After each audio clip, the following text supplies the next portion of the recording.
بشینیم.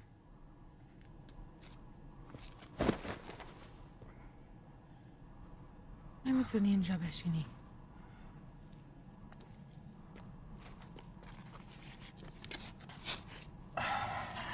من نمیتونم. من باید بشینم.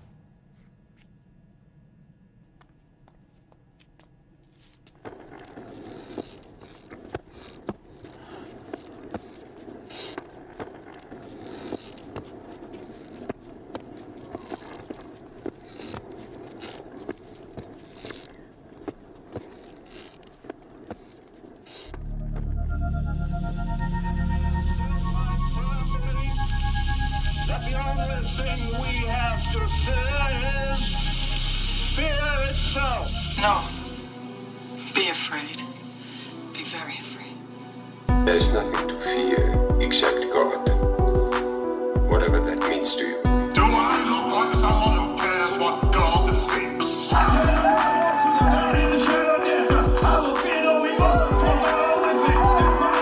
Why do I say this? Because we got Holy Ghost power! You're listening to a podcast exploring faith and fear, what scares us and what saves us. This is the fear of God.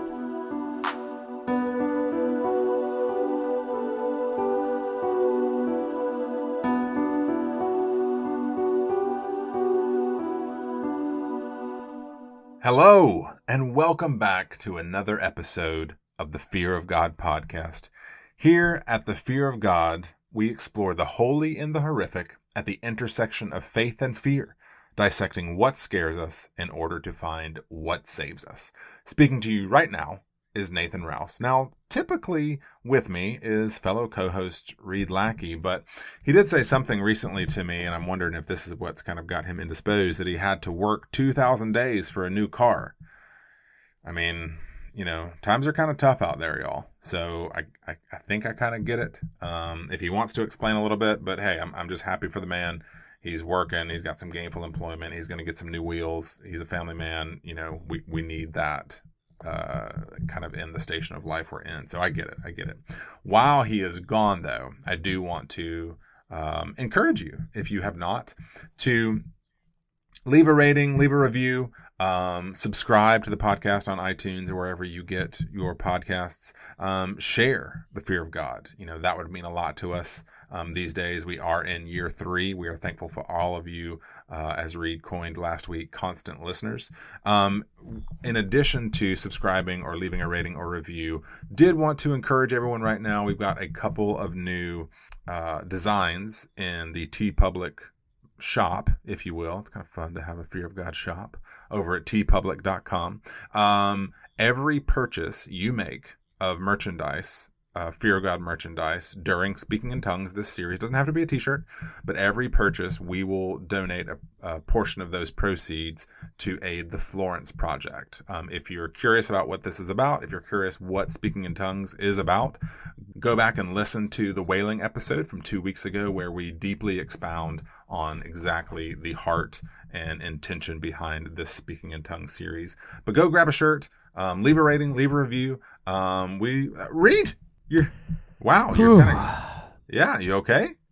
I have been working a long time. It's actually 2,191 days that I have been working to get my new car, but now I have it, and thankfully it is running appropriately. Although it was a little weird, I picked up a hitchhiker the other night. Oh no! Yeah, it's never smart. No, I shouldn't have done it. I was moving through the bad city part of town, and it was not a smart move on my part. And ever since then, my neck has felt a little weird, a little sore. Yeah, but okay, just a little sore. But a little kind of couple of pinprick kind of feeling, kind of sharp. Yeah, it is a little sharp. Did it happen Weird. to you too? You get that? No, it's a pinched nerve.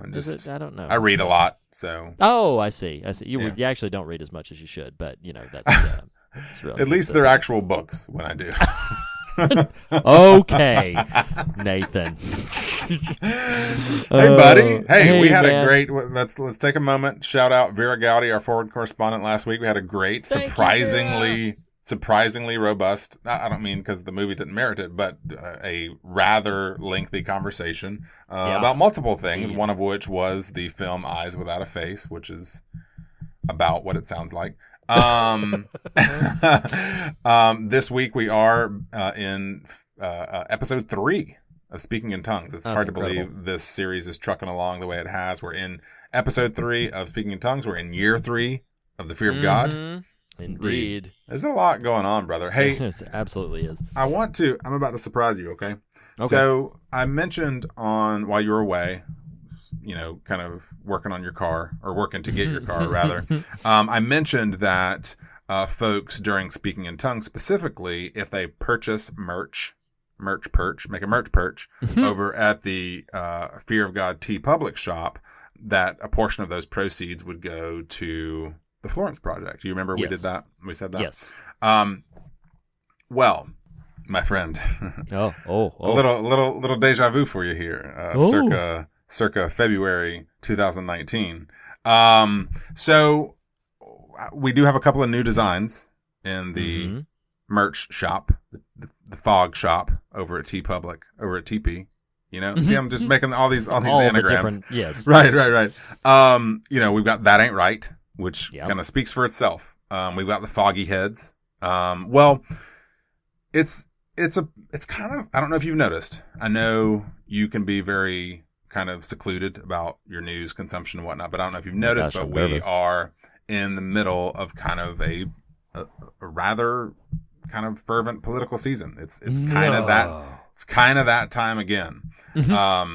So we are in the middle of that season. I think you probably know that. And, despite the fact that we're making a very perhaps clear political statement with the intention of speaking in tongues, we don't want people to feel, kind of like left behind or left out of the conversation. And so, I don't want people to have to kind of like, well, am I voting for this? Am I voting for that? I want people to vote for us, with their dollars, perhaps in the form of merch purchase, and with their time, like how they spend their time listening to our podcast. So I want to publicly shout out our good friend and artist of the pod, Jacob Hunt. And Reed, I'm just throwing this at you, man. I'm going to introduce you to a brand new design for a t-shirt that's going to carry us through the next 14, 15 months. I've got my phone at the ready. As we observe either the final crumbling or maybe new exaltation of this country, depending on who you are and what you think. But regardless, they're going to have us to lean on, Reed. And this is not a final, but this is close to final. And by the time this episode airs, there will be a final. It will be in the shop. Reed, I'd like to introduce you to your new candidates for podcast. Oh my gosh.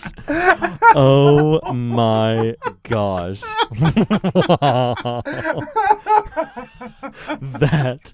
That is brilliant. Oh my gosh, that is brilliant. I want that on a button. That'll be doable real soon here. You like that? That is brilliant. Nathan, I love it. I love it. Oh my gosh, I love it. We need a slogan. We need to figure out a slogan because there's not enough room on this. We're not going to add it to this, but we need a slogan for what you will see if you go look at TeePublic today. But what Reed is seeing for the first time here is in the spirit of a the image is in the spirit of a campaign button, and the outer circle of this button has Frank and Nathan, the word Frank and Nathan on top with Dr. Readinstein below, 2020. So it is, and then it is Frank and Nathan and Dr. Readinstein in suits as your candidates of choice for this election season in 2020. So, that is amazing. And it's in a stroke of sheer brilliance, Jacob added to the bottom, it says paid for by supporters of the Fear of God podcast. So, oh my gosh. So add that to the collection. Steve Beckley, I expect to see this. Steve posted a picture of himself with a Foggy Head shirt on the beach. He posted a picture of himself in the It's Alive shirt in a cemetery. I don't know, but I want you to get creative, Steve. You've put the pressure on yourself here, brother. to get this new shirt and where you're going to post a picture of yourself wearing it. But Reed, Oh my gosh, that's amazing. Happy candidacy. Will Thank you run with me? Will you be my running mate? I will. This is very exciting. This is yes. We have to come up next week with a very spectacular slogan. We'll give that some thought. Well, that is speaking amazing. of slogans, and I want you to get to what you want to get to, but I did want to remind people. Last week we brought up one. Yes, this is awesome. I'm excited for this new T-shirt design. Absolutely. I'm going to wear it pretty much every day of 2020 and the year to come. But speaking of slogans, I mentioned last week, just as a fun, non-politically charged, but way to honor the joy Reed and I, and you guys and gals as listeners, you guys, gals, and ghouls as listeners, take in this particular time of year, that of Halloween, that of fall, that of autumn, when you begin decorating your home for Halloween, post it. Take pictures. We want to see it. It's just fun. We love this. We just want to feed each other here. And so Please. When you are decorating your home, take pictures of it. There's no contest attached to this. There's no kind of winning, losing type of idea. It's simply so we can all enjoy each other's festivities surrounding Halloween. So take some pictures, post them, tag the fear of God, and use the hashtag comfort in the creepy. Comfort in the creepy. We take comfort in the creepy. The things most people find weird, we enjoy and take comfort in. So post pictures of your Halloween decor, tag the fear of God, hashtag it comfort in the creepy. We'll repost those and kind of share the love. And Reed, I'm thankful for you. I'm thankful for our listeners. I'm thankful for 3 years of the fear of God. I'm thankful for Halloween. It is a season of gratitude. So much. Yes. What you got? So much to be thankful for. Oh, man. And, it's funny. This is going to be a very ham-fisted sort of transition here. But, yes, I am grateful immensely. I love our new design. Thank you. Isn't that awesome? Again. Yes, it really is. Thank you again, Jacob Hunt. That's amazing. I love our new design. Love doing this show with you. Love you. And I also, Nathan, you know what else I love? What? I love the 70s. I do. I love the 70s. And so we have a survey up on the social media feeds. If you have not already gone and filled it out, yes, in a couple of weeks, it will be October. And in addition to hashtag comfort in the creepy, we will be spending that time, as we have the last 2 years, rattling off your top 50 of horror films of the 1970s. Some iconic works in the 70s. Texas Chainsaw Massacre, The Exorcist, The Wicker Man. They're all there. So go to the social media feeds and vote on your favorites the same way we've done the past couple of years. We will be revealing, in October, we'll be revealing your top 50, and we'll be covering films from your top 10. So be sure to check that out. Instagram, Facebook, Twitter, it's all there. Yes, I'm very, very excited for hashtag I love the 70s. But Nathan. Yeah, what, buddy? Before we dive too deep or, hop on the skateboard and float down the sidewalk of the film that we're talking about today, I've got to ask you one more question. Mm-hmm. What you watching? What you reading? Boo, boo, boo, boo. What are you listening to?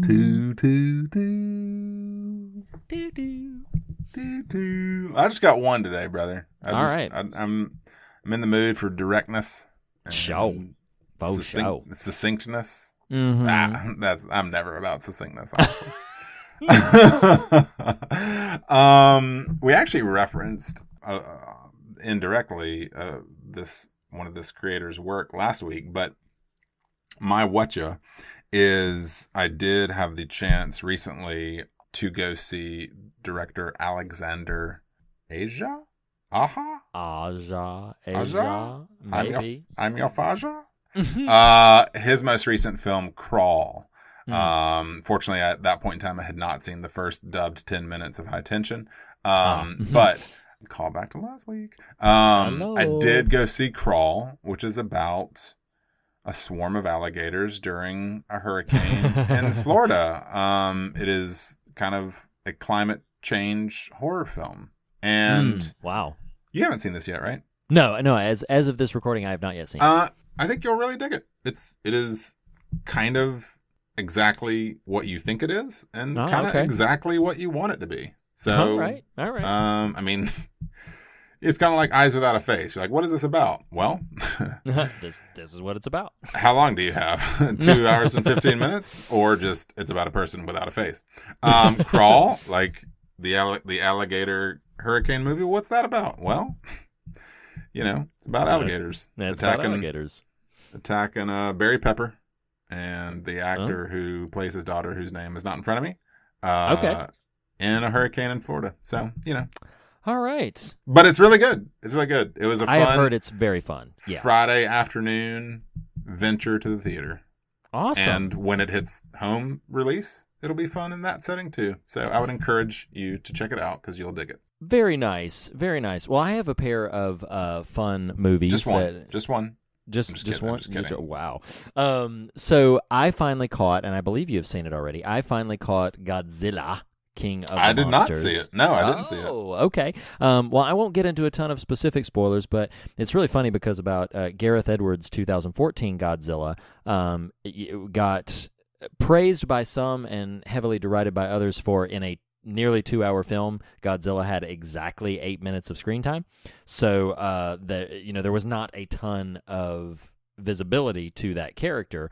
Godzilla King of the Monsters pivots in almost the exact opposite direction and gives you a lot of, now I know they are called in the film Titans. I remember the last time we discussed that, I was arguing because I was like, they're kaiju, but I had not seen the trailer or anything about it. They call them Titans in the movie, and I understand that now. But no, so a lot of people, it's a bit of a divisive reaction to it. I'm in the camp that really enjoyed it. I don't think the film's perfect, but I really enjoyed it. I liked what they had to say. There is a theme, without spoiling specific plot beats, there is a theme of people who sort of embrace destruction as the path forward and the complexities of doing that.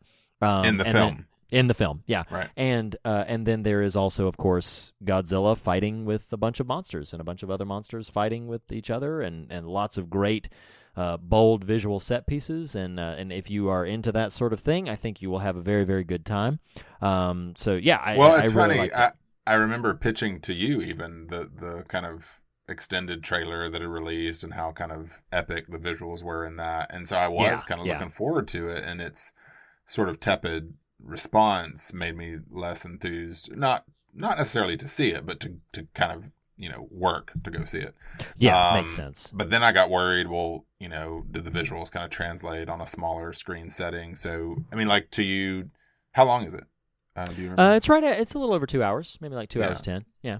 Like, you may have just said this, and I apologize because I was thinking through this thought when you said it, but do you like recommend it, or kind of timidly recommend it, or kind of where would you? I somewhat timidly recommend it. It's not the type of film that I would champion. I'll mention it again. If you have not yet watched the Netflix prequel to the Dark Crystal Age of Resistance, I champion that. Everybody go watch it. Go watch it now. Godzilla I really enjoyed, so if you are remotely interested in Godzilla, I would recommend it. But it has, to my surprise, received a bit of divisive reaction. I had a lot of fun with it. I enjoyed it. I think if you're in the mood for a bunch of big monsters clashing it out, the first maybe 30 to 40 minutes is a bit science-y, if you will. But after that, the monsters begin to wreak havoc, and I think if you enjoy that sort of thing, you will enjoy this film. And so I have one more, which I think is really good. We also saw the Elton John biopic Rocket Man. Which yes, and it's got a bit of a different approach. It's difficult not to compare it to the other recent rock legend biopic about Freddie Mercury, Bohemian Rhapsody. But whereas Bohemian Rhapsody, whoa, I think you mean about Queen. Well, I'm kind of playing with you. I just know they were real intentional and forceful about it not being just a Freddie. It's not a Freddie Mercury biopic. No, yeah, that's well, fair point. Fair point. About Freddie Mercury, about Queen, it's really just not a very good movie. So please carry on. Wow. So, but so it's difficult not to compare it to that. Whereas that film was a much more sort of direct narrative.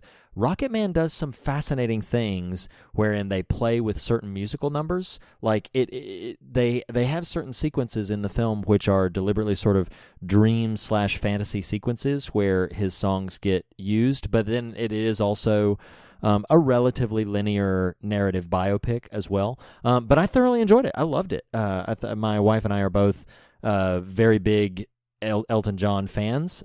We got to see him live, I believe, for our very first Valentine's Day as a married couple. We got to see him play with Billy Joel, which was really, really fun. But we've been Elton John fans for a long time. Really thought the movie was quite great. So I really enjoyed Rocket Man, and I really enjoyed Godzilla. I really enjoyed them both. And if you're interested in either Elton John or Godzilla, I think you should check them out because they're very good. Very, very good.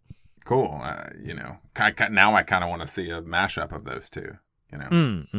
Yeah, the Rocket Man taking down Godzilla. Well, until we get that sequel where Rocket Man takes down Godzilla, that has been yet another installment of, well, you can tell everybody, what are you watching? Oh, that's a great song. It may be what you're reading or what you're listening to.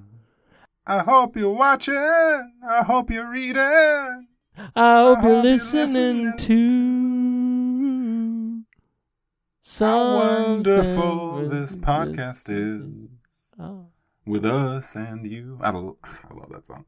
That's a great song. That went on a little longer than I had spent. That's okay. It was worth it. It was worth it. It was worth it.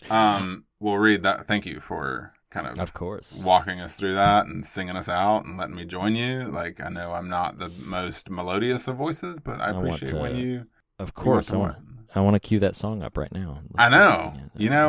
I know it may be heretical, but I so love the Moulin Rouge iteration of that. Oh, no, it's wonderful. Yeah. That it becomes difficult. I think the original is fantastic, of course, but Moulin Rouge, that's where it's at. Top 5 movies of all time, just in case anybody's wondering for me. It's a wonderful movie. So, Reed, I just want to take you into the forest. A dark forest, wherein lies a cave. A dark cave, wherein exists perhaps a door. And inside that door, well, we don't want to spoil things just yet. Here we are back, discussing episodes 5 and 6 of Season 1 of the Netflix series Dark. Read. Oh, Read. My gosh. Read. I've been waiting for this pair of episodes because I knew a major reveal. I told you. I was re-listening to The Wailing. I was like, Mikkel's, kind of disappearance into the time stream is a big deal, but that there were still revelations to come, one of which is a very major one that occurs at the end of episode 5, which is... Oh my gosh, yes. Not just... And I don't know I want to hear your thoughts here because, again, like I said, when I first watched the series, not really knowing... Sometimes I feel dumb watching stuff because sometimes if I'm not if I'm not intentionally trying to forecast where something goes, it can be successful at surprising me, which I love. Right. And I just wasn't thinking about the fact that Mikkel might never come back from the past. And on top of that, never would have envisioned what we learn at the end of this episode, which is not just that Mikkel stays in the past, but that he is in fact Michael, Jonas's father, who hangs himself at the start of the series. At the very beginning, yes. Yeah. So that revelation coming, that was pretty incredible. So I did have the notion that maybe he would never return and that maybe he would just live on from 1986 into the present day. I did not remotely think... Part of what I was thinking is that he was going to maybe turn out to be this big, massive time traveler and that maybe he was going to be the old man that we see wandering around. So I kind of had this eye towards maybe he's one of the characters that we've already seen, especially because they've been so deliberate about showing us different iterations of time. Sure. In time of the different characters. So I was like, maybe Mikkel stays back in the past and everything. So I kind of was prepped for that, but no, when it's revealed like, oh no, he is Jonas's father, I was like, oh man, that's really, really incredible. I loved that pivot. Yeah, I think it's really exceptional. This episode, just as a whole, is a really, really strong episode. The episode's called Truths. So we learn a lot in this episode. We not only learn the truth about Michael becoming Michael, Jonas's father, but we also finally meet Noah. In the priest. real, Mm-hmm. yeah, and remind me, you meet him though in '86, right? Like that's you meet it. Yeah, see, that's the thing. The first time you meet him in '86 and learn that he is the priest that was referenced when they were standing in the field with the sheep. And so he's that new priest that has arrived into town. But then That's also interesting. I had not made that connection. Go ahead. Yeah. Then you also see him in 2019. Right. Now, what is the guy Bartosz. who's Bartosz? Bartosz. Yes. So That's you right. meet him because he's the man in the limousine, and apparently has not aged. Right. Like apparently. So yeah, that is very, very fascinating. This is also the episode in which, well, I don't know. Do you have more to say about Noah? No, please. I'm enjoying your passion. This is also the episode in which we find out, which I didn't even know I needed to know this, that Hannah, who in 2019 is Ulrich's lover, is also the person who back in 1986 falsely accused him of having assaulted the girl that he was with romantically, and it's crazy because he straight up gets like arrested, and he's got a reputation in 1986 of kind of a bad boy anyway. And to learn that she so blatantly lied about him having done this heinous thing, that was. Man, there's just a lot going on in this episode. There's a ton of and big it's funny because at first. Yes, and this is a major puzzle piece, this episode, for the whole series, or the whole first season at least. At first I was unsure how to handle what feels in the moment like a pivot in terms of Hannah's character. Yeah, but sure. I do think, especially on the rewatch, the show is so meticulously plotted that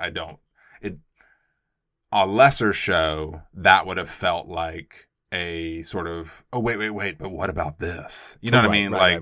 Whereas it does feel to me like that was always the intention, that we're just kind of going to dole out information about these characters as we learn who they are as young people. But that said, this episode does not do Hannah any favors whatsoever. I mean, and nope. More or less moving forward. I don't totally remember everything about the latter part of the season, but more or less moving forward, you're very not on Team Hannah anymore. Which is crazy because before she does that thing where she falsely accuses him, I wrote down there's that pretty great scene of her sitting on the bench with Mikkel, and I was like, oh my gosh, she gonna grow up and marry that guy? Like that's the thing. When you start putting these things together, it's like, oh my gosh, this is so crazy. But I did love, upsetting as it is, I do love the way they portray the tragic love triangle between Ulrich and Catherine and Hannah. That's showing their younger selves interspersed with, Ulrich telling Hannah it's over, and just all the different shots. The way they layered and textured that is just really impressive, and quite a bit. We won't quite get there yet, but the payoff some of that has in episode 6 is pretty powerful.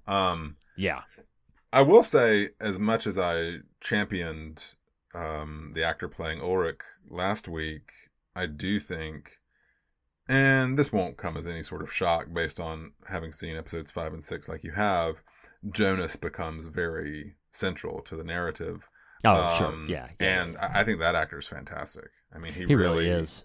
He really sells this kind of anguished yet slightly naive kind of delivery. I don't know. It's really strong. Sure. No. But I mean, are you putting? I can't remember. I don't think between the two of these episodes it clearly states it as it will ultimately. But have you put together the implications for Mikkel's identity on Jonas's relationship to Martha? Have you kind of sussed that out? Remind me who Martha is again. So there's the love triangle of the teenagers of Bartosz, Martha, and yes. Okay. Jonas. Now I know who they are. Yeah. So the implications of that means that, yes, that they once dated each other, and she's essentially his niece. Am I remembering? No, wait a second. His aunt. His aunt. Yes. She's his aunt. Yes. Yes. It is a Jon Snow, Daenerys Targaryen scenario. Yes, situation. Yep. Yeah, that I did put that together. Yeah. I mean, it's no, I think it's fine. No problems there. So, please. I have a theory that I'm going to put on the record right now, because I so rarely put these theories and suppositions out, but it's rare that we're going through a series that I haven't seen yet. So I'm going to put this theory out. Before you state whatever it is, I'm going to just go ahead and claim no response. Okay, that's fine. Yes, please give me no response. I'm just putting it on the record so I can go back and either be like, wow, that was really surprising, I didn't see that coming, or I could pat myself on the back and be like, oh, I liked that. I was able to put that together. So with what they've already shown us with Mikkel and everything, I'm still trying to figure out exactly who the old man is, so that's a bit of a wild card in my mind. But I think Jonas is going to wind up being Trenchcoat Man.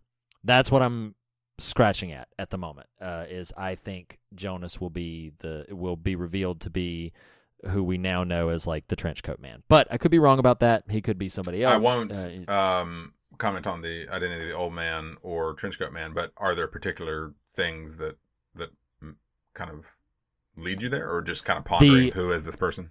Well, if you don't mind, let's pivot right on into episode 6. Yeah, sure.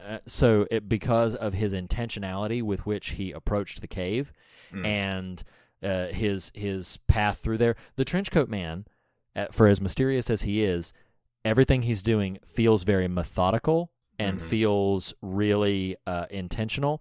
And so I was like, oh, it would be interesting if it was revealed that Jonas is actually this Trenchcoat Man. So that's my theory that I'm throwing out into the world right now, having literally not seen past episode 6. Which episode ends with Trenchcoat Man and the device approaching an older person? Episode 6. Yes. Oh, okay. Episode 6. Okay. Yes. So he comes up to so Trenchcoat Man comes up to an older individual, not the old man we keep referencing, who's kind of a bit off his rocker and wanders. That's TikTok. Is that who you're talking about? TikTok, yes. But he comes up to another man who is working with a device, and he says, I want to talk to you about time. And that's how the episode ends. But yeah, so I mean, I may be wrong. I'm just trying to sort of put together puzzle pieces as they're coming to me, but the film holds back a lot of it. But he's, of course, navigating those tunnels with a tremendous amount of confidence. The tunnel scene, by the way, creepy as crap. Like just wandering deeper into the catacombs. So I found this interesting. The title of the episode is, if I'm saying it correctly, it's Latin, Sic Mundus Creatus Est, translated as... I imagine it's Creatus, but go ahead. Creatus. But so the world has been created. That's the conceit of what's, placarded on that door in the caves, in the catacombs. Well, and I'll throw this at you, which is not... If it's a spoiler... I don't know the connotation of it anyway, but okay. I Googled that phrase probably a little bit like you did, and I think it was on top of, and this interpretation I found was thus the world was created, but same idea. But it attached to it the note, Sic Mundus is a secret society of time travelers already established in 1921. Now, that's the only note I have. And I intentionally, once I saw that sentence, I did not read further. So I don't know if that's like a season 2 kind of firmament that reveal, they sort of cement, right. But clearly, that's meant to, once he discovers that little door, meant to be an indicator of the sort of the mores and sort of, I don't know, secret society aspect of whatever is going on behind the scenes here. Sure. And to be fair, and to be clear to you, like, I know where season 1 ends, and there's kind of one major reveal left, to my memory, but some of that, the firmer backdrop of some of this is still pretty obscured by the end of the season. Okay. So like, even that note to me is a little bit mysterious. Gotcha. I do love a lot about this episode.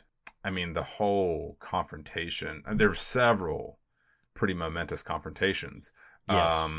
Whether it's Ulrich confronting Hannah.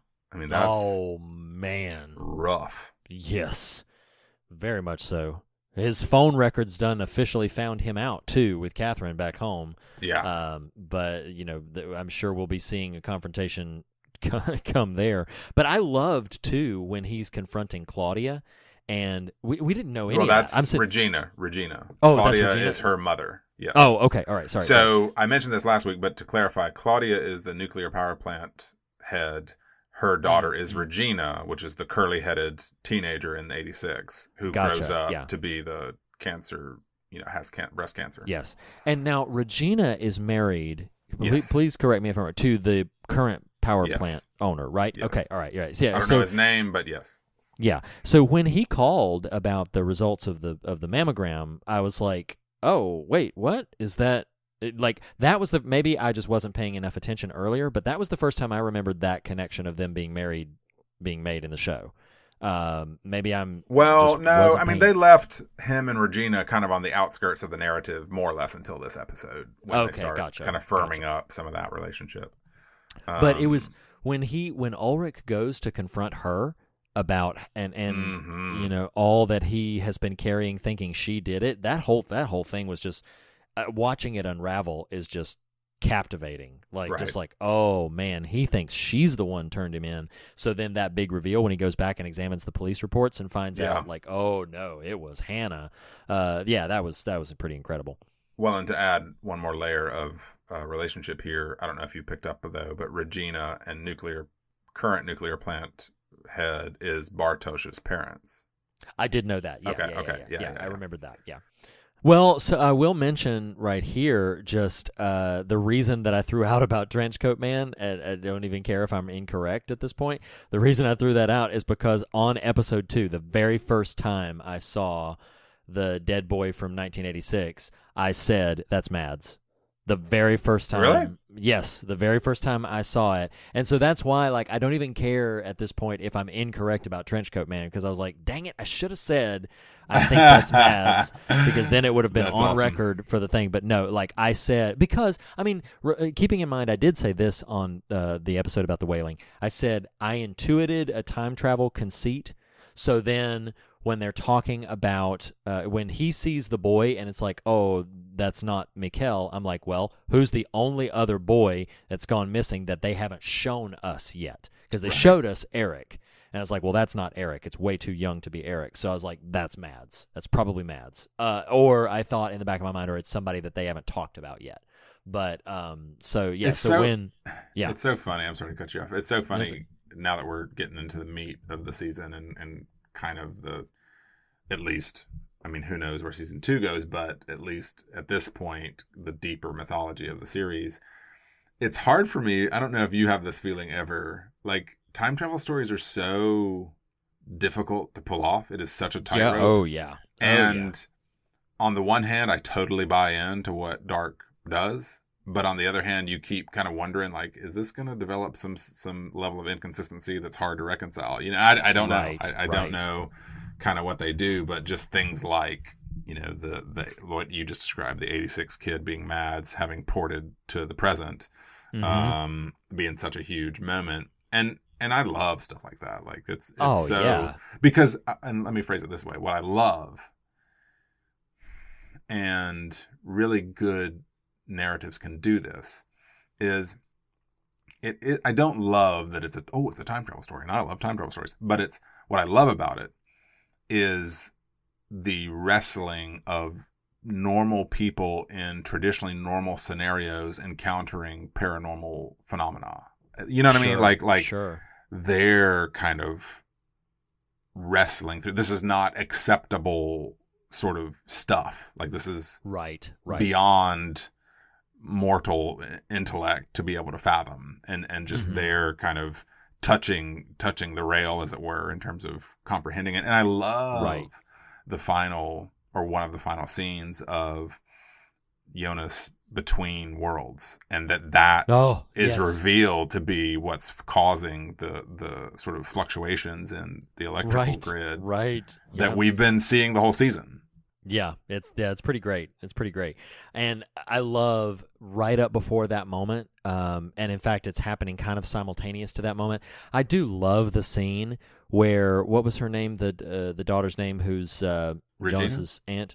Martha. Martha.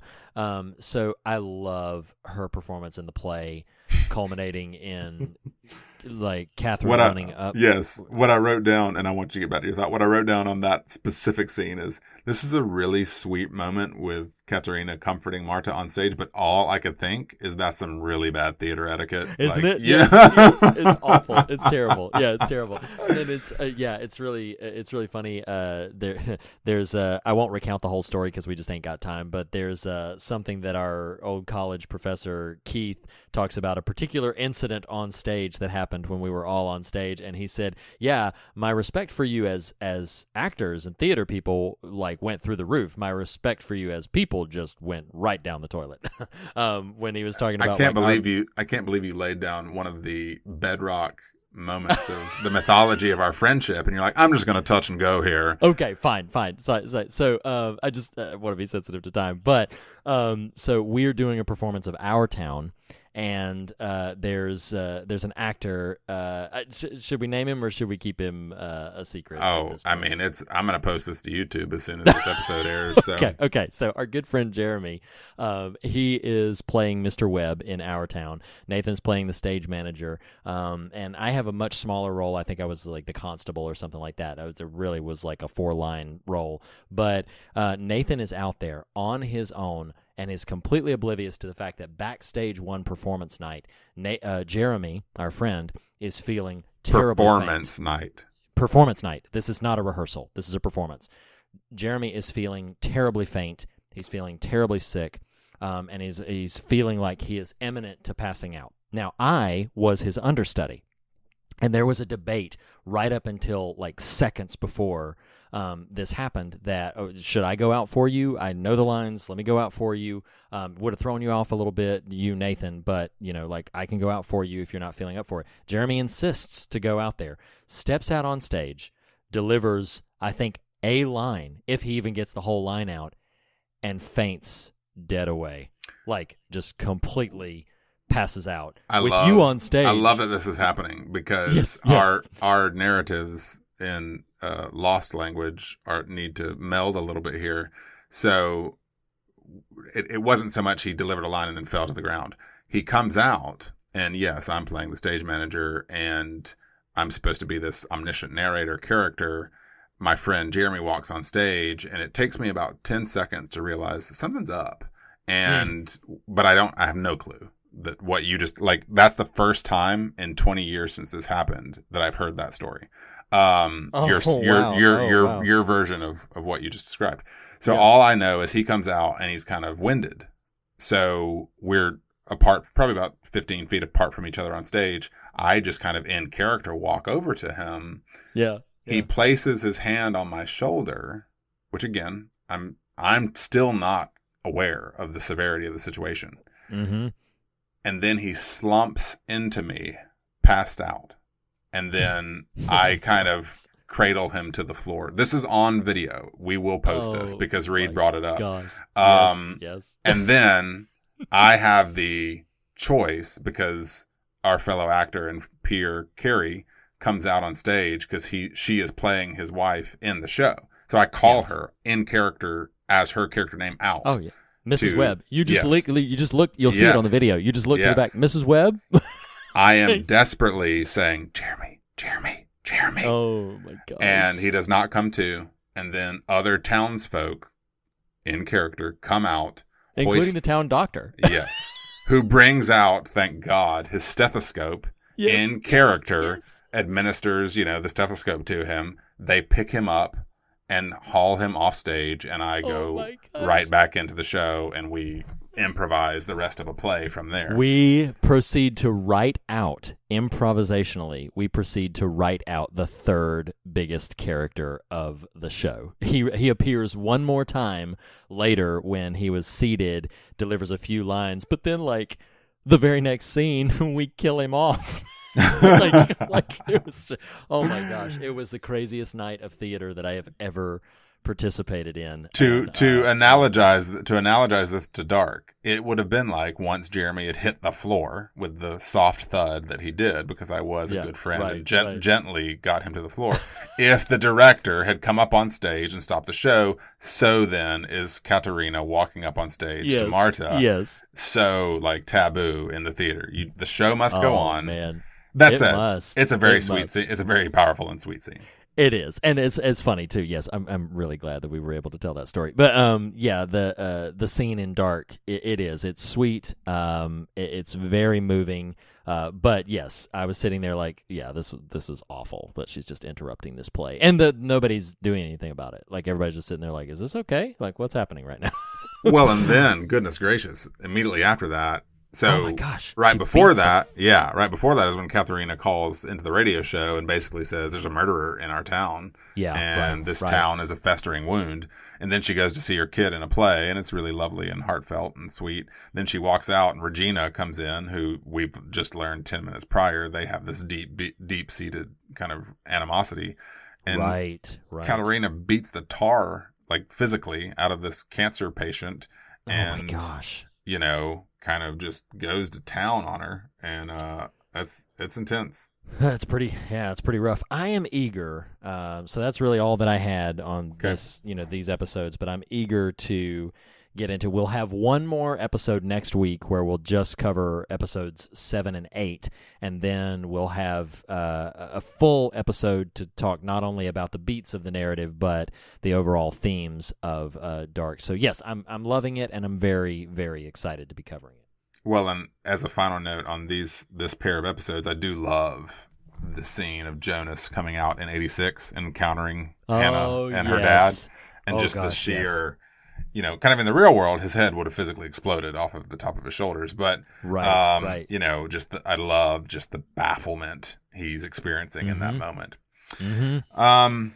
Reed, stay tuned when next week we discuss episodes 7 and 8 of season 1 of the Netflix series Dark, as we inch closer to not just the singularity of 1986 and 2019, but the end of the season, wherein the identity of the old TikTok man may be revealed. The identity of the trenchcoat man will definitely be revealed. The prior TikTok man, just because Nathan can't recall exactly who it is. Until then, this has been TV Guideposts. TV Guideposts. Thank you. Yes. Oh man.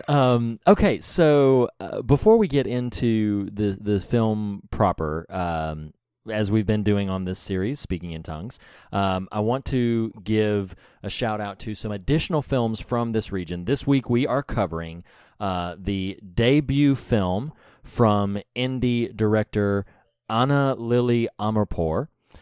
We are covering her first film, A Girl Walks Home Alone at Night. And we'll have a multitude of thoughts about that. But I wanted to also give some recommendations.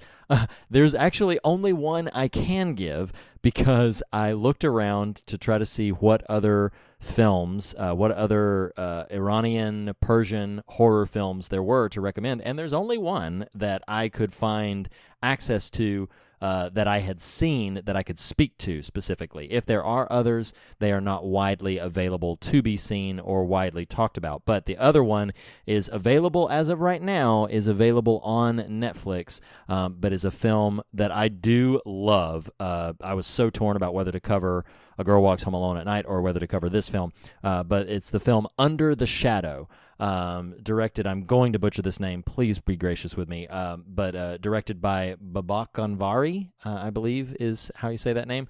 But Under the Shadow is a fantastic film about a mother and her daughter who are in the middle of a war-torn Tehran in the 1980s, and while they're struggling with all of that, and just trying to survive and live life in that, then a mysterious evil presence begins to haunt them where they live. It is a wonderful film. Seek it out. As I said, it's available to stream on Netflix and available in all the other major outlets to rent. Well, Under the Shadow. Let's dive in a little bit there, because you have talked about Under the Shadow to me, separate to Speaking in Tongues, for a solid 18 months or so now, if not longer. Oh, gosh, yes. Ultimately, and I'm worried you're going to be like, well, Nathan, you chose this. What ultimately made you sub in A Girl versus Under the Shadow? Okay. I didn't fight for Under the Shadow, but you chose this. Okay. I thought that might be your answer. I just couldn't remember. I mean, honestly, and that's not I love A Girl Who Walks Home Alone at Night, or A Girl Walks Home Alone at Night. It was a real difficult decision which one we were going to cover. But no, honestly, the reason I pivoted to Girl Walks Home Alone at Night is just it was one you were a bit more familiar with or had heard a little bit more about, and I was like, okay, well, I'm picking almost all of these, so let me make sure that this is included in our repertoire. And it was really unfortunate because honestly, I would love to cover both of these. I mean, if we do another session of these sometime further down the line, because there will be. Stay tuned. There will be a phase 2 of this, but covering, still unique regions. I would love at some point to talk about Under the Shadow, but it was really just approximation. I think in general as well, I think more people are familiar with or have heard of A Girl Walks Home Alone at Night than have heard of Under the Shadow. I may be wrong about that, but that's my impression. So those number of factors. And again, we could return to that. We've got a series brewing, just spoiler alert, that kind of the working title is Who Knows What Evil Lurks in the Hearts of Men, in which case we can deal with Under the Shadow. Sure, because the Shadow knows.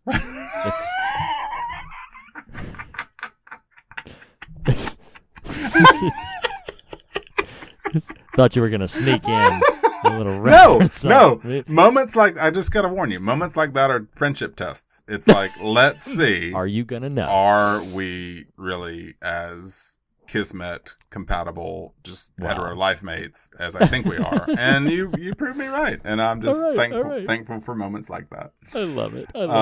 That's hysterical. So by all means, we're about to dive into A Girl Walks Home Alone at Night, but by all means, please check out Under the Shadow. You will be richly rewarded with a wonderful, thrilling, modest little horror film that I think you're going to enjoy a lot. So, but let's dive into this one. You had not seen it before, and is that a question? No, the question is, what was your familiarity with it? Because I know you hadn't seen it, but what was your familiarity with it before this viewing? The title and the cover art. All right, so that's that. No, sincerely. So, it's a fascinating little piece. I had heard about this closer to when it came out, making a lot of critical buzz and cycling the independent circuits and everything. It's a really fascinating film to me. I have a few bits of trivial bits to share. Main one being, so it was called The First Iranian Vampire Story, and the cast is made up entirely of people with an Iranian heritage. Perhaps the most sophisticated cast member is, again, I'm going to be terrible at these names, but Mozen Marno. Which character? The prostitute. Each of them are credited, whether they have names as well or not, they're credited as kind of the role that they play, the position that they have. Like there's the junkie, the prostitute, the princess, the street urchin, the pimp. The main vampire is just called the girl. So they all have these sort of... Who is the princess? The princess is the one whose house he's working on that then later shows up at the nightclub and gives him the drugs and stuff. So, but the most sophisticated is the one who played the prostitute. That actor has written and performed supposedly a very successful one-person show. Speaks 5 languages, very highly educated, very sophisticated performer. The most prolific cast member is actually the addict father, Marshall Manesh.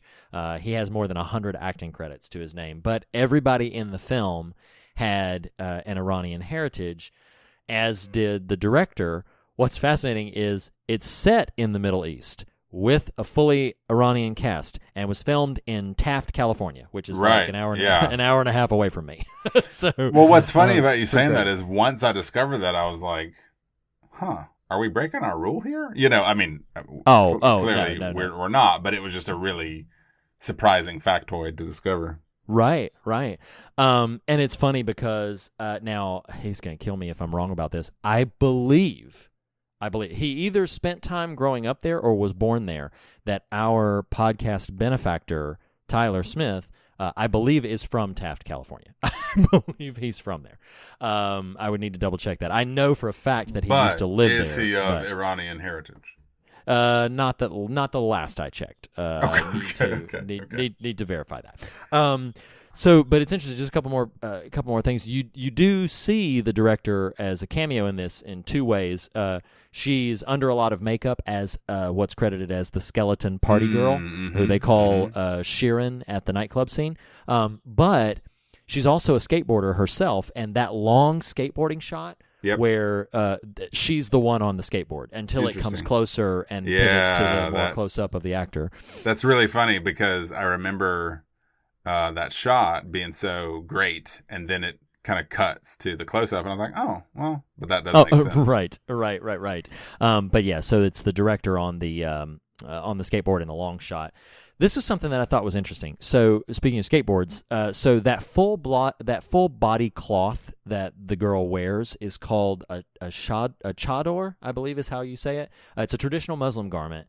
The director saw it, and immediately, this is the apocryphal story, immediately upon putting it on, said she felt a sense of empowerment and immediately envisioned a very powerful being like a vampire wearing it. Just it flowing like a cape as she was gliding down or skateboarding down. The seeds of the film were formed by her trying it on for the first time. And of course, it's features majorly in the cover art, which you referenced earlier, the poster art. So that specific garment, which the girl is rarely seen without. We have a couple of shots where she's not wearing it, but she's rarely seen without it, and never outside without it. That kind of formed the seeds of the film. My last little bit, there is a graphic novel that accompanies this. Now, I haven't read it, but presumably it indicates a couple of things, that not only is the vampire 187 years old, but that she views herself as a sort of moral police, determining in a very deliberate fashion who deserves to live and who doesn't, which the film does not make terribly explicit. It implies, but it doesn't get into the specifics that way. But supposedly, the graphic novel that accompanies it does make things that explicit. So I thought that was interesting. But what did you think about the film? Like, in general, what was your general response to it? As a preface to the answer to that question, I did want to throw out, I have not been able to watch all of this, but I did watch pieces of. If you Google her name, Ana Lily Amirpour, and Roger Corman, there's a 45-minute interview Corman did with her at a screening in January of 2015 at a public, like a public screening. He interviews her, and what I've watched of it is really interesting. Nice. So when I first watched this, those first, 10 or 15 minutes are a little slow, but I'll cut to my feelings right now. Okay. My feelings right now are, I love it. Okay. It took me a minute to kind of get on the frequency.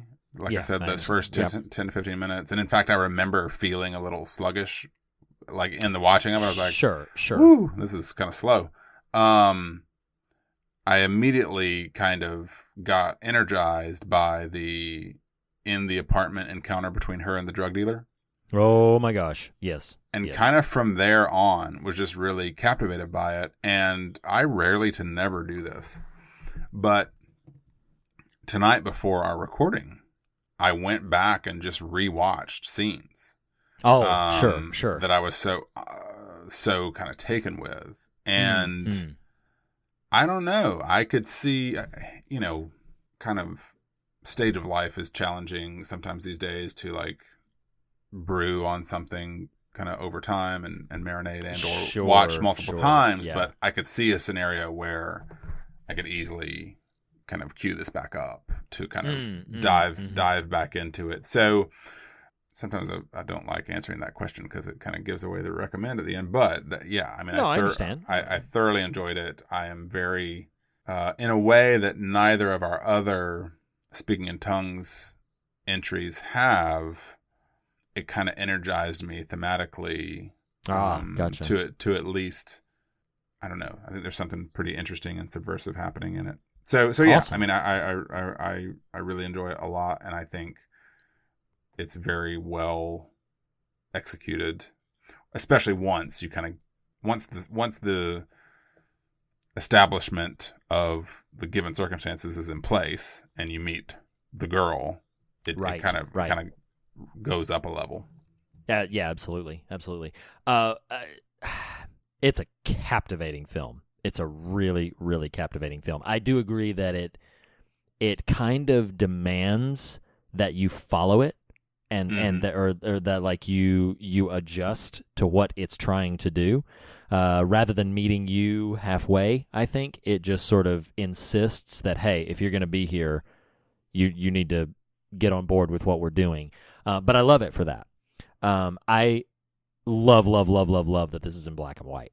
And the reason I love it so much is because I'm a fan of black and white films in general, but the reason I love so much that it's in black and white is some of these shots are outstanding.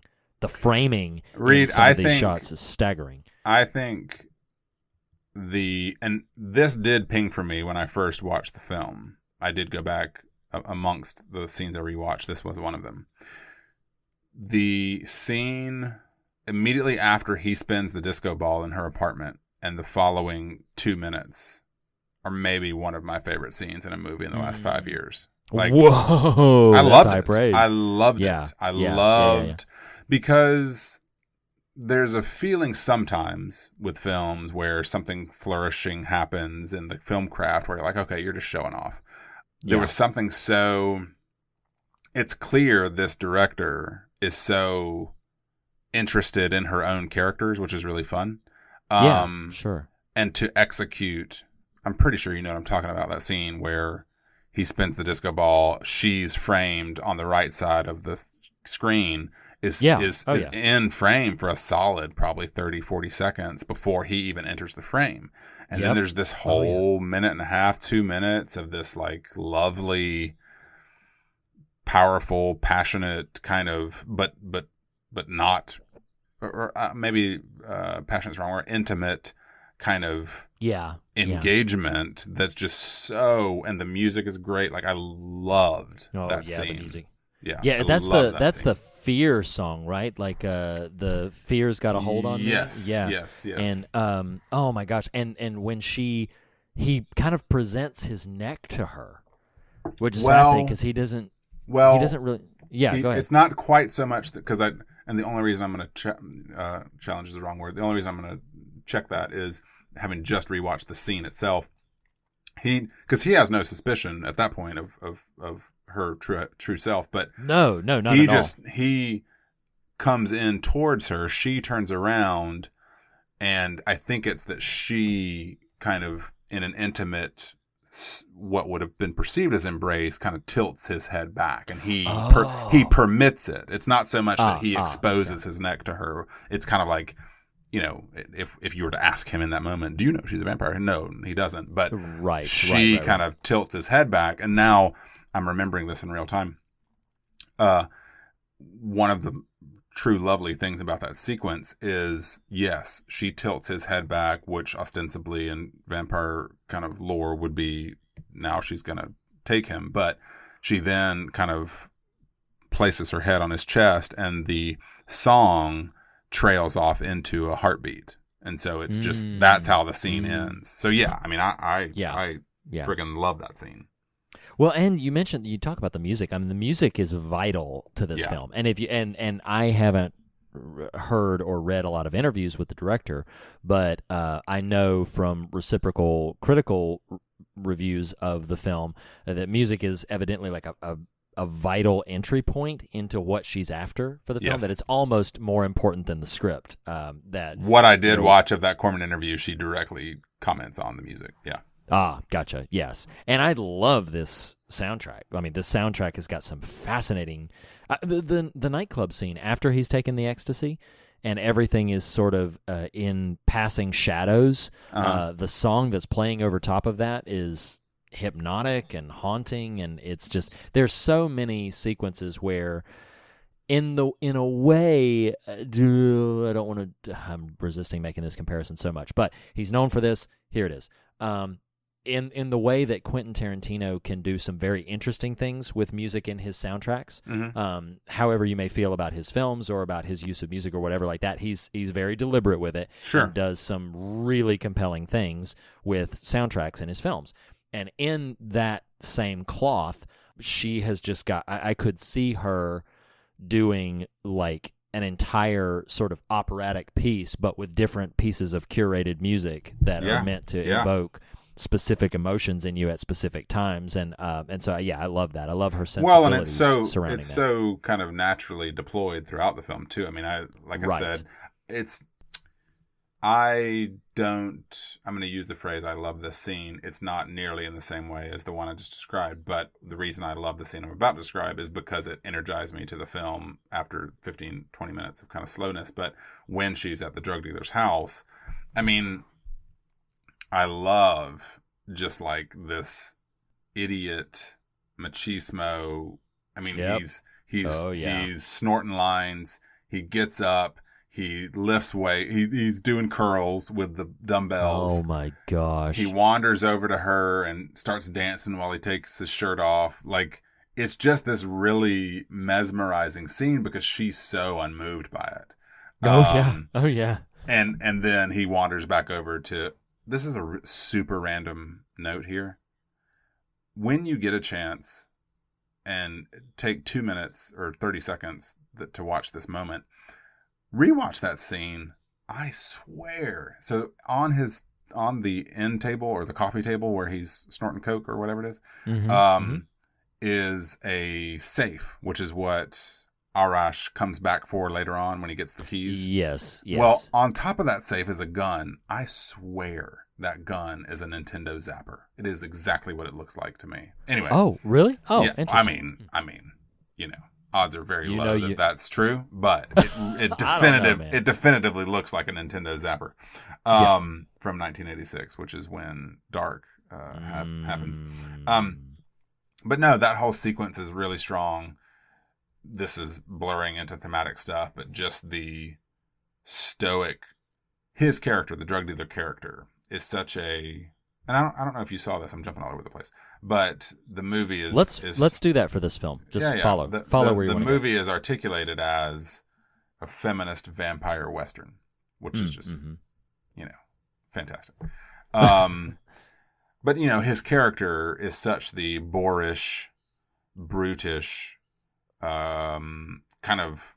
This may be an odd pivot here, but Gaston type character, like the one you expect to kind of impose his will, perhaps even do violence against her, and I love her kind of stoicness in the face of him. I don't know, I could keep going on things I love, but sure I think please stop. I was just gonna say, one of the things I loved is this is a bit more trivial, but I love when her fangs just sprout for the first time. Oh my gosh, it's great. Because, I mean, you're dealing with a vampire movie. You have a pretty good idea that she's the vampire, but what's going on? And so then when he's doing what you did, like very much sort of showing off in these really pretentious ways. And then I forget exactly what leads up to it, but like his finger is near her mouth, and then all of a sudden, like, those fangs sprout, and it's just like, oh my gosh, it immediately becomes like, it's so methodical and really creepy, and then immediately after that things get much more harrowing for poor said drug dealer, but yeah, I love that shot, love it so much. man, there's so many places to go. So I did do a little reading.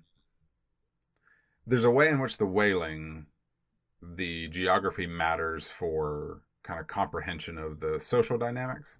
Yeah. But you can kind of get what you need out of the narrative. Sure. There's a way in which Eyes Without a Face feels like a straightforward kind of Hitchcockian type of thriller. Yeah, not, I get that. Yeah. Again, this is based perhaps in some ignorance, but not totally rooted in a French sort of worldview or sort of cultural touchstone as much as just a French language thriller. Right. It felt important to me to kind of research this a little bit because, I mean, from the title, it's subversive, which is a girl walks home alone at night. Well, right. Oh, yeah. Inherent in that is what we would assign threat to the girl. To said girl. Right. And I just love, and this is one of the reasons when you said, what do I know? All I knew was the title and just that sort of cover image. And so once the film starts revealing itself, I was like, oh, this is pretty badass. Yeah. And once I sort of comprehended, you already referenced it, but the chador, however they pronounce it. Right. Dude, that as what we would historically in literature have as the vampire's cape, that icon being that, I mean, it blows my mind. I love it. I love it. This sort of billowing nature, what is in effect a cape, but also has deep cultural history and significance. I don't know. I really, really dug a lot of what this is after. Sure. I'm kind of scanning my notes here a little bit because I do have a few just kind of like traditional surface things, surface level notes. Well, I'll mention one while you're please. glancing at that. So my very favorite shot in the film is the scene where Arash first encounters her on the streets, like that has those lights lined up along the sidewalks. It's such a crisp, sharp sequence of shots, and it's a captivating scene. I love that he tells her he's Dracula, and I love it. I love it so much. It reminds me, a moment like that reminds me of. I'm stealing your thunder. I'm sorry. Continue your sentence. No. I'm done. Well, like, that was it. I just wanted to reference. I remember, like I said, the scene with the drug dealer kind of energized me to the film. The first time I watched it, a little slow to get in. That energized me. When that interaction happens, that was the first moment I was like, okay, this is special. Yeah, you know, sure. when as the sort of genre would attach itself, the feminist vampire western, when the subversive quote unquote antagonist, who is a vampire, encounters the male, which is for all intents and purposes her antagonist in the world she occupies. Sure. But he is dressed like a vampire and says, I'm Dracula. I mean, felt like such a special kind of cinema moment. I loved it. Sure. Oh, yeah, it really is. And I mean, you could say that about so many elements to this film. Like, it really is such a distinct vision. I'm not even positive that I'm on the wavelength of everything that it's after and everything that it's trying to upend. But I just don't know. Again, if you're on the frequency, I don't know that it's possible to walk away from this film unchallenged or unmesmerized. Or, I mean, like, I could see somebody just sort of trying to enter into it, not getting past those first 15 minutes and just be like, well, this is slow, you know, right. You know, whatever. But if you really allow the film to draw you in, it's really compelling. It's deeply, deeply compelling. Well, and she's so good. Like you mentioned the kind of murderer's row of talented performers here, but she's so good at portraying this kind of youthful ancientness, you know, that's really strong.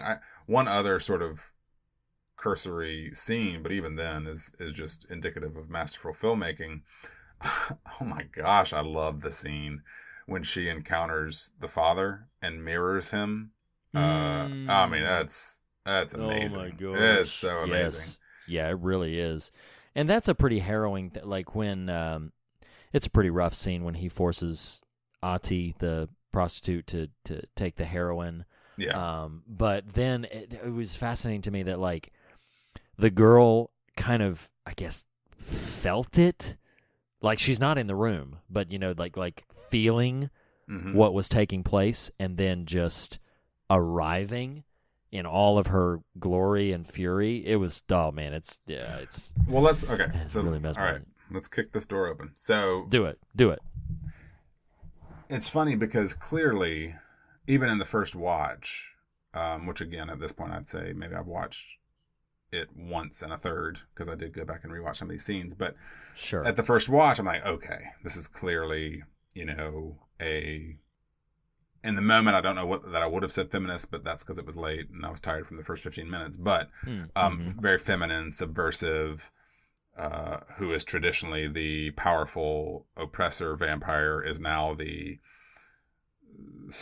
not sultry, but sensual kind of, larky, stalky vampire, and is feminine, is female. And I've been kind of processing this notion, and you bringing up her intuiting or her sensing. It's very noticeable that the cat plays into that moment. Yes. Oh yeah. And so to me, she becomes this spirit of vengeance, truthfully.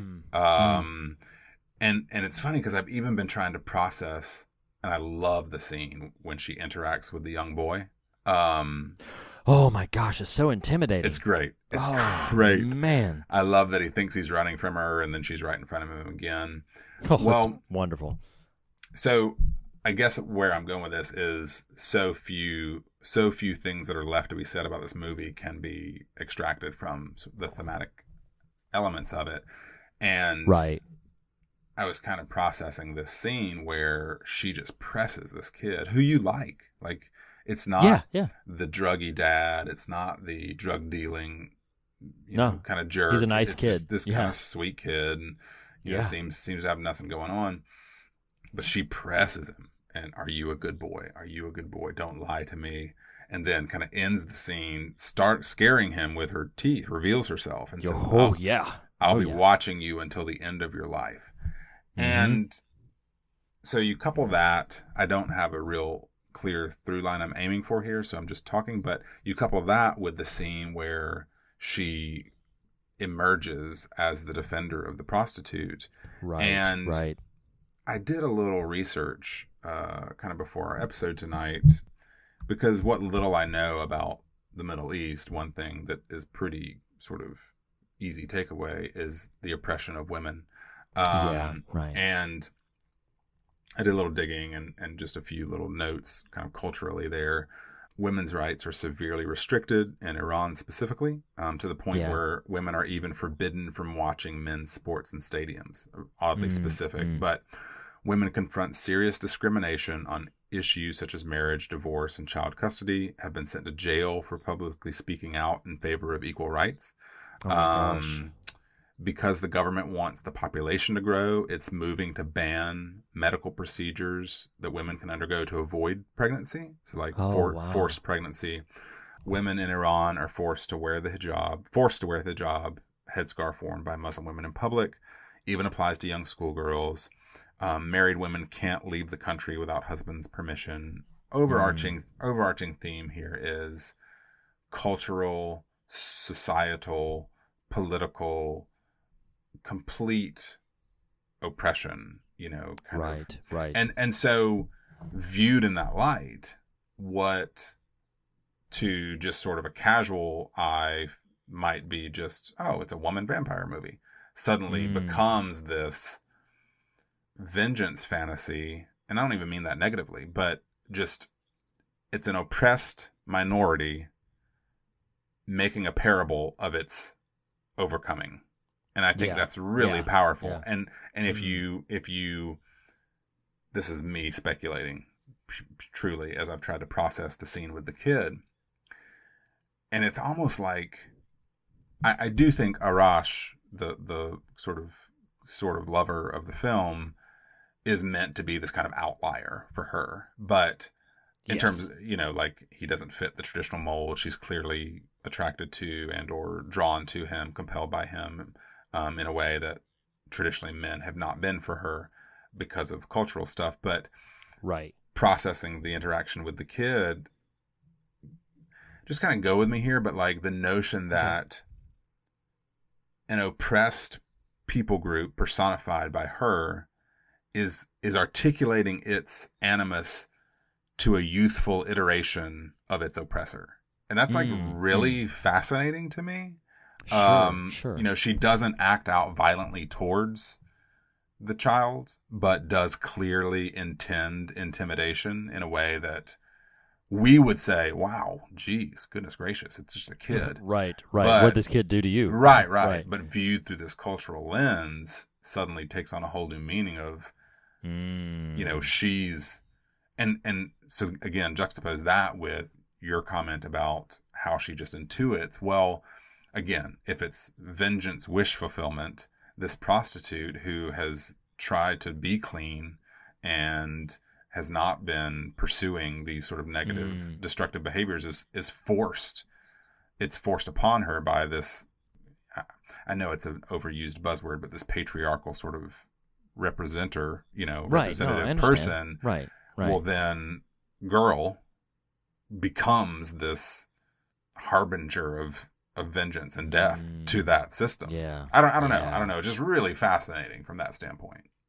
Well, I definitely think that's, I don't think it would be any degree of stretch to look at so many of these key scenes in the film as exactly what you're describing. This is an inversion and a subversion of traditional tropes that we've seen.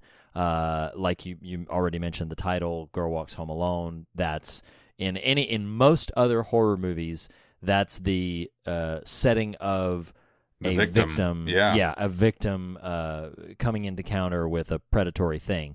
But in this one, that is the fear. That's what you're really afraid of. Right. And I like what you're saying about she does become this sort of embodiment of the antithesis of everything that they would normally, the pimp, the drug dealer, he feels so secure in his masculinity, and she has him screaming right within seconds. And then that boy, who again, like you said, seems to be a genuinely good-natured boy. He does not seem to be lying when he says, like, yeah, I'm a good boy, but that intimidation, and I think it's important to note she doesn't do anything to him, like in terms of like she doesn't hurt him. So there has to be something. I very agree with you. She intentional doesn't about hurt what him, but she's she doing. definitely threatens him. Definitely. Sort of, bears her puts fangs, the fear of God everything. in him. No, absolutely. If we can use our title. But no, she bears her fangs at him. She says, "I'm going to be watching you for the rest of your life." And then it is interesting to see in light of, and of course, it's very obvious.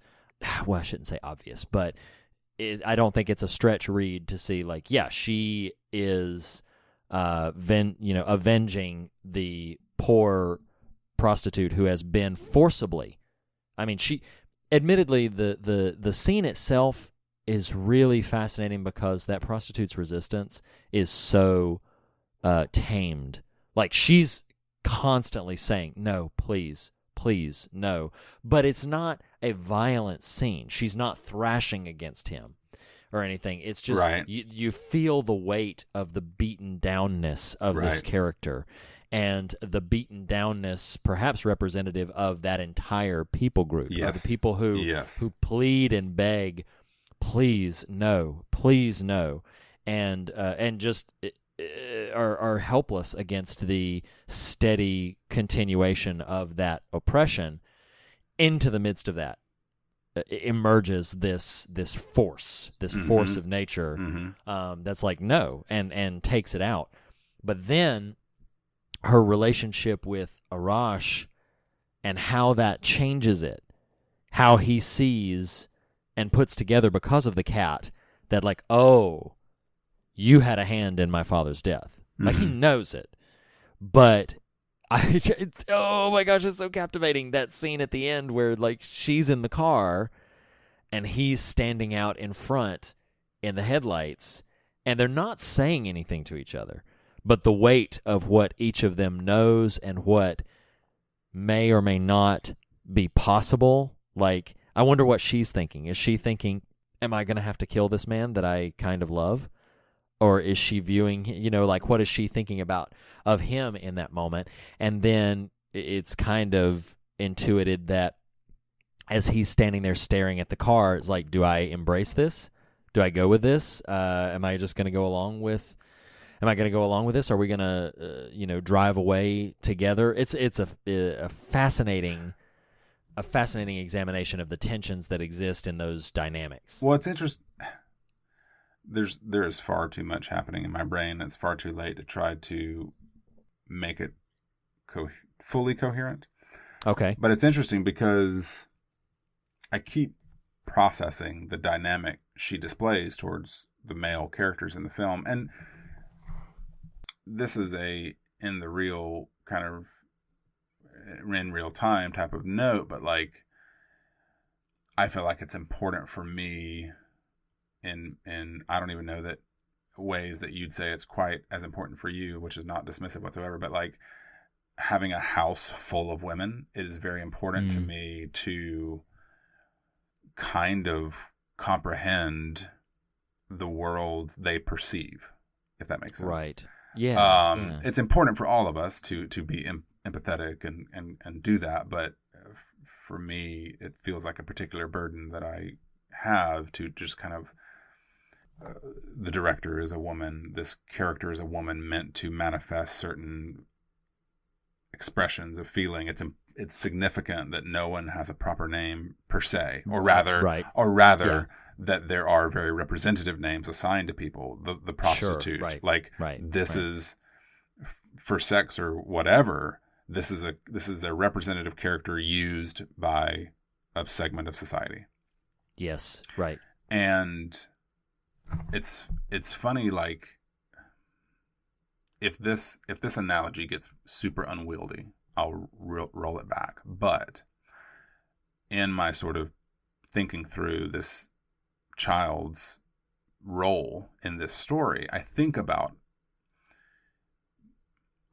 you can yes, amen if you want, but don't feel like you have to. But I think about sometimes in eras like a Me Too, where men, like I would say myself, and maybe like you would say you, can sometimes think, oh my goodness, I don't want to get burned by this, because I don't know if I've mistreated or been negative or kind of oppressed or manipulated in ways that were intentional or obscene. You know what I mean? Like, there is this way of, like, oh man, and this is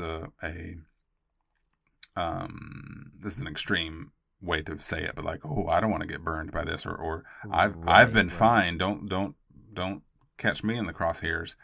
But sure, I understand. And so I sort of look at that child as that, like, this is a person who is not yet, and or may never be, a practitioner of oppression, but is feeling the singe of the fire from this oppressed demographic.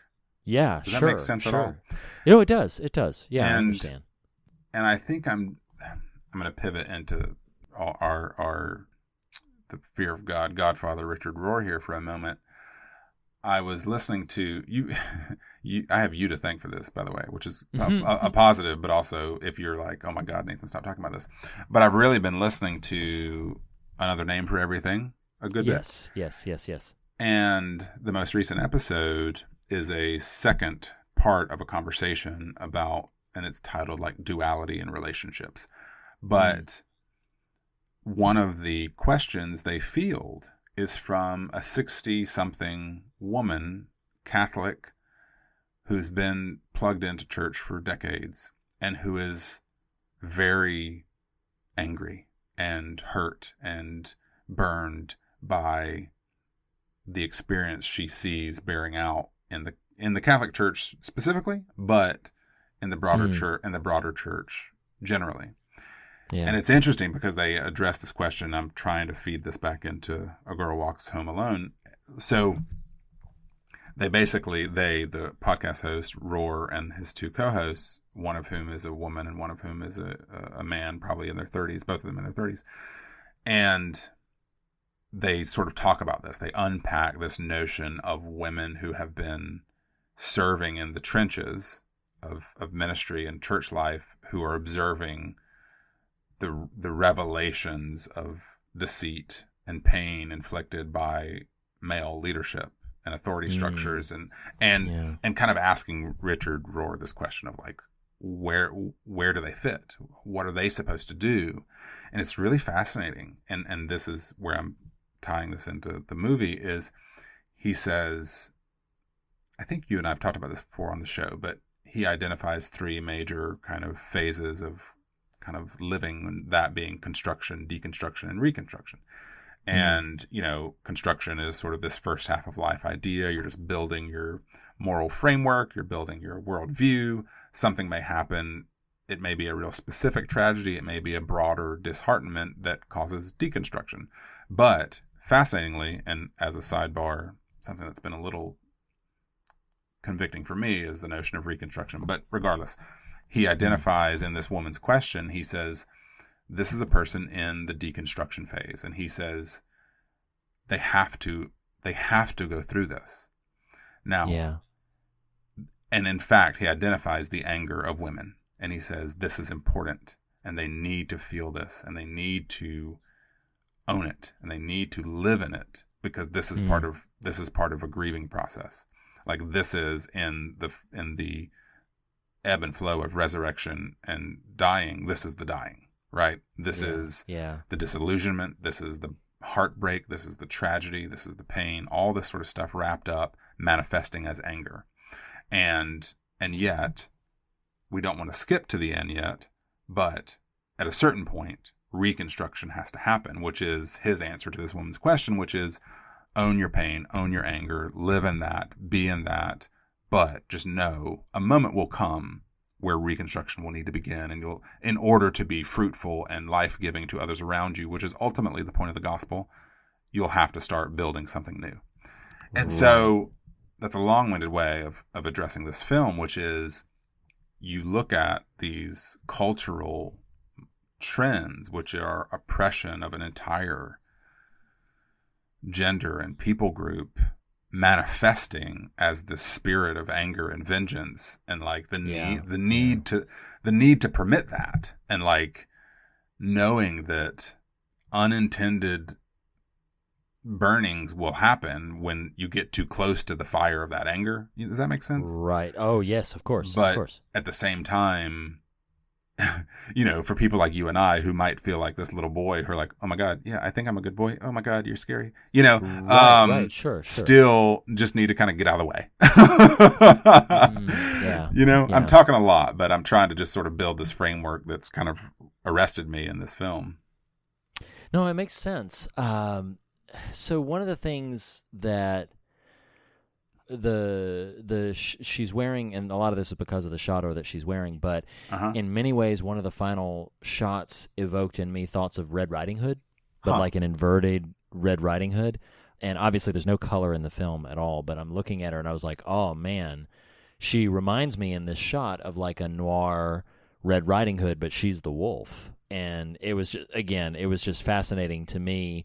Now, what you're describing, because Red Riding Hood is a story very much about, like, you know, hapless, helpless little girl who in some iterations of it is eventually saved by the big, bad, bold huntsman. But there's it's also been a template for sort of like subverting those tropes of the hapless, helpless, you know, female in perilous situation.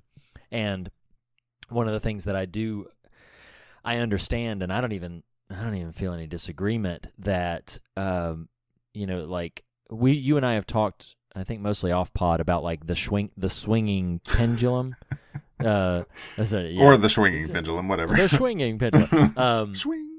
But how it's been pivoted so far in one direction for so long that the the pivoting back is going to require a bit of a breaking.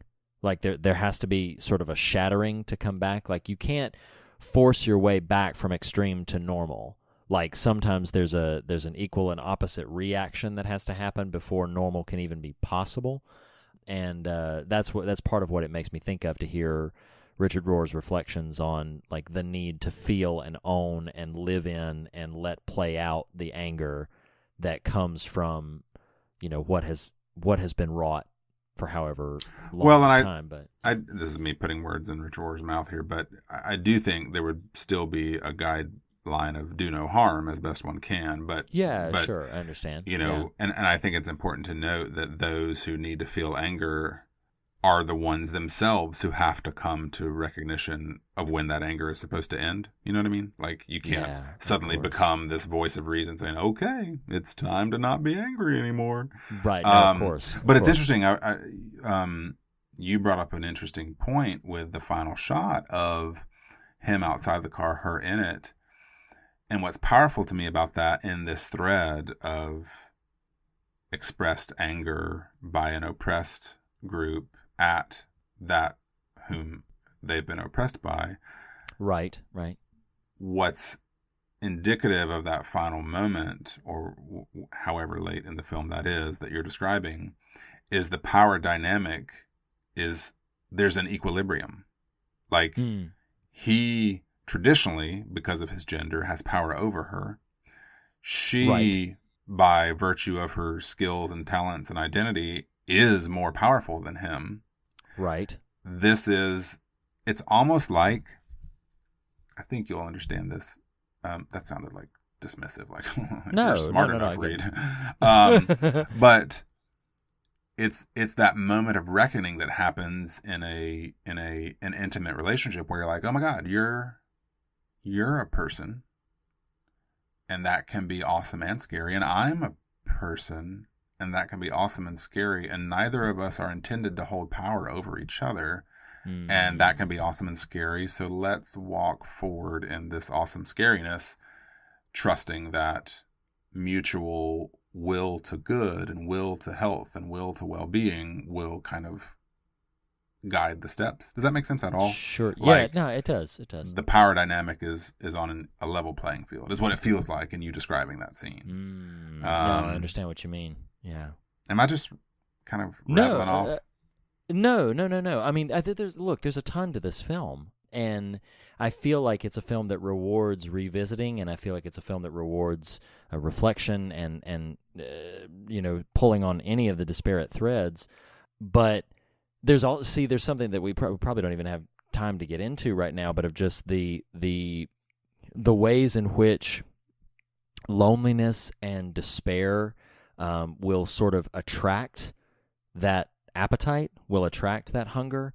And I feel like there's about a dozen different ways at minimum to approach the dynamic of this girl, this vampire, in the midst of this town, this bad city, preying upon those who, as we've already alluded to many times, have traditional roles of being the predator, of being the one who's in the position of power, but they're definitively not in any of these moments. And when it's so creepy, that moment where she's stalking the prostitute. Well, you think she's stalking the prostitute, but where she's like following the prostitute in that one shot from the side like she keeps getting closer, but she's not going up there to do harm. She's not even hunting her. She's wanting to basically bestow upon her I believe that's the scene she gives her the jewelry, right? Am I remembering this correctly? I think that's right. So it's just fascinating because the ones under threat are the ones who would typically be the intimidators, the ones who would typically be the ones holding the keys and holding the power. And I do find it fascinating. I like your take on the final scene being basically a leveling of the playing field, although it's difficult for me because Arash is such an outlier to all the rest of it. Like he's a surrogate for it in that he's a male, but like even to the who's dubbed the princess, to the girl who he's doing work in her house, he's like, can you give me a minute to do this? Rather than like you shouldn't be alone with me. Like, that's what he says to her, and like asks her to leave, which I found fascinating, because he immediately from the word go is not stereotypical of that dynamic, even though in many ways he represents all of the stereotypes of that dynamic, but he does not behave that way, and I think that's part of why she does not prey upon him. Yeah, that's why they're attracted to each other. Yeah, she doesn't. She sees in him the opportunity to have something different. I won't even call it something better, but just this is something different, and it is. It's a captivating and, again, mesmerizing is the word that I keep thinking of when I think about this film. For me, it draws me in. I don't even know that I mean, this film, honestly, I think I've agreed with every word that you've said about like unpacking these themes and extrapolating them, and I find them so captivating. But I think there's something about this film that is just simply beyond me. That is simply like I maybe it's the focal point of I don't have an Iranian heritage. I think so many of these dynamics, I can step inside of them and examine them, but I don't know that I'll ever fully understand them. Maybe after a million conversations with the right relevant people, but I really am drawn to it, and I'm captivated by it, and I think it's a really fascinating film. It's one that I can easily, I've seen it twice now. This was my second viewing, and it's one that I could easily see myself revisiting every so often, just to see if I can track one more thing that might be on its wavelength. Sure. Well, and don't get me wrong, like I it's not so much that I like every single thing the film does, but the things I was impacted by, I was majorly impacted by, whether it's whether it's some of those scenes I identified, whether again it's kind of the costume design of her. So once you start layering those technical choices on top of the thematic stuff, it just seems like a really rich text. It absolutely is. Well, unless you had something else burning that you really wanted to say, I'd love to pivot to the fog meter for this one if we could. You ready to put it in the books? Yeah, I am good to go to the fog meter. The fog meter, if you are just joining us, is we measure each film based on fear and or scares, and God or substance is kind of the main metrics we use in keeping with the title of our podcast.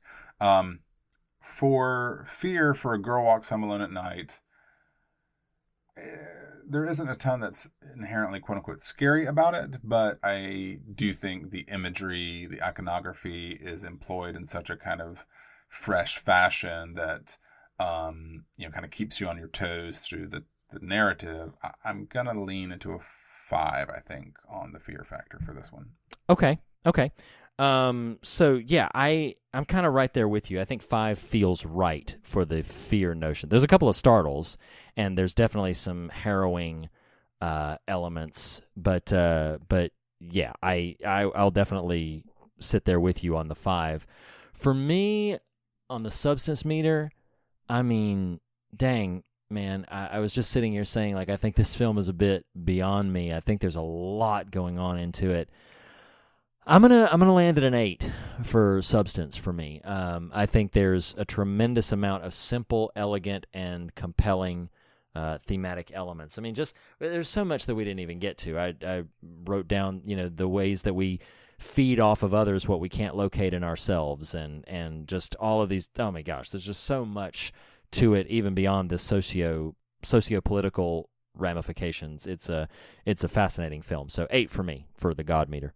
Well, in the way that you mirrored my 5 on fear, I am going to mirror your 8 on God/substance. I think, again, it's possible some of these other foreign language films with the proper research will reveal levels of context kind of heretofore unrealized, but I feel like this film is it's not just a vampire film. It's significant in that expression as a means of dialogue for a cultural population. And I find that really fascinating.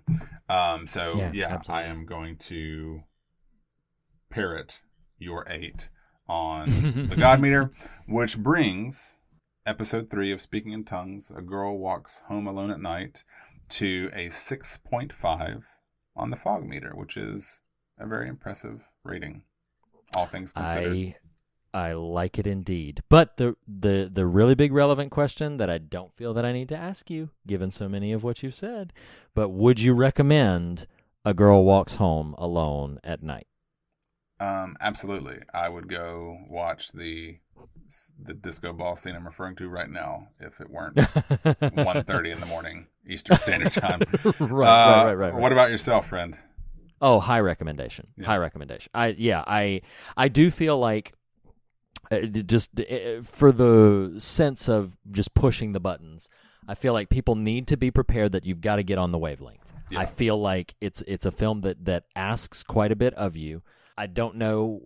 It's hard for me to gauge how accessible it is as a film, but it is completely captivating, completely mesmerizing. I love it. I love revisiting it. It was more than an hour into the film before I realized how much time had gone by. I think it's for it to be as deliberately paced as it is, I feel like it is simultaneously somewhat propulsive, and just there's a seduction to it. And I don't even mean that in like a a purely sensual way. Like it's just there, it draws you in a very captivating and compelling way. So yes, with a couple of those qualifiers, I give it a very high recommendation. Well, Riri. So what's next? So we have put episode 3 of Speaking in Tongues in the books. Next week, we're going to do something that I'm just going to lay this one at your feet, Nathan. You picked A Girl Walks Home Alone at Night, and I'm very, very grateful that you did. Next week, ladies and gentlemen, if you're not into this or whatever, blame me, because this one's all me. This is one of my very favorite films ever, period. But next week for hashtag Speaking in Tongues, we're going to be covering a film from 1964 that is titled Kwaidan. It is a collection of 4 Japanese supernatural stories. It is lengthy. I am preparing you right now. It is a 3-hour film.